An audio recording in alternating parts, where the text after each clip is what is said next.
Hello Habibis! Share ko lang tong aking ginagamit na face and neck garments na in-order namin sa Amazon. Ang ganda. Namin kasi ang dami namin umorder nito. Lahat kami dito sa bahay umorder ng ganito. So sobrang ganda niya and I think one size lang to siya. Walang ibang sizes. And much better na bilhin mo to. Itong isang size lang kasi the more na mas ano siya, maliit, mas maganda. Tapos ano, pag bago kayo matutulog, mag-spend lang kayo ng mga 30 minutes para sa massage. Ganun lang. Para magkaroon ng kanal. Kanal pala. Tawag sa sinasalo ka ng tubig. Hindi, yung sa ilalim ng lupa, bukal, balon. So, kanal talaga yung sinabi, magkakaroon ka ng kanal sa mukha. Bakit isipin ng mga viewers ko?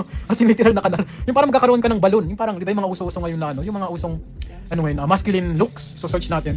So, parang ganyan, no? Dito banda. So, ano yan, dapat balance, no? After siguro mga like 15 minutes dito banda sa pisngi, daliri, ganito lang. Mukha tayong lapo-lapo.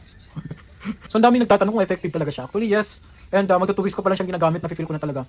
So, na-remember ninyo, nag-undergo ako ng liposuctions. Double chin liposuction. So, ayan, tingnan nyo.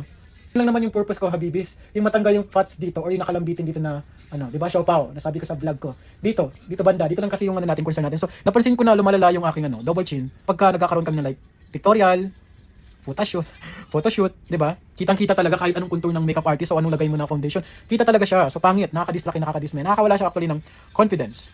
So, ito na nga, saan siya ma-order? Order kayo sa Amazon, tapos search nyo lang is face and neck garments. Lalabas ito and yung ibang klase ng ganito. So may mga ano talaga, panlalaki talaga na ganito.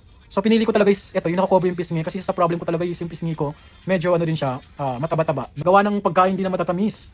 Kaya mga Habibis, kung gusto niyo talagang gumanda ang ano nyo, gusto niyo gumanda ang inyong jawline, pati pisngi or hugis ng mukha ninyo, hugis bigas. Kasi kalaunan baka mamaya mukha ka ng mais na sinaing, di ba? Yung namumutok sa taba. So yun lang, sa live ko rin ang dami nagtatanong, anong naging resulta ng aking ano, liposuctions, double chin. So ito, i-remove natin to, maya-maya, makikita ninyo. Doon naman sa vlog video ko, pinakita ko naman talaga doon yung aking ano, no?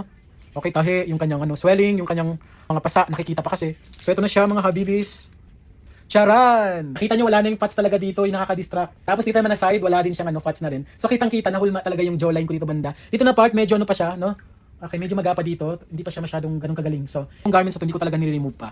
Ginagamit ko talaga siya kahit nagluluto ako sa kusina, kahit nagbabanyo ako, gamit ko pa rin talaga to. Try mo muna. And sa mga reviews naman itong ano na to, garments na to, nakita ko naman na effective talaga to dahil dun sa mga nag-review. Effective na talaga sabi ng mga nag-review doon. Pero na lang kung nagsisinungaling sila. Mga Habibis, huwag kayo masyadong umasa yung sa ano natin, iba natin mga Habibis dyan na sobrang laki na ng pisngi. Ito real talk po. Huwag kayo masyadong umasa na 100% talaga. Ano lang siya, like 60 or 80%. Nakakaano talaga siya. I mean, reduce ng fat sa ano, mukha. And Nohan yung nirecommend na sa akin na garments hindi naman effective, hindi naman ako gumanda, hindi naman ako gumapo. Ay naku te.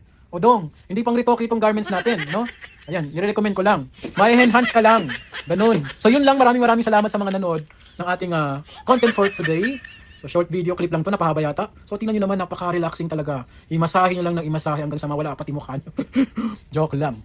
So bye-bye and thank you very much. Mag-live na tayo sa TikTok. Manood kayo dahil mabibigay ako ng tips, no? Hindi tungkol sa mga ano sa ganito, ay sa beauty product, no? Tungkol naman sa mga kabayan natin na nandito sa Dubai.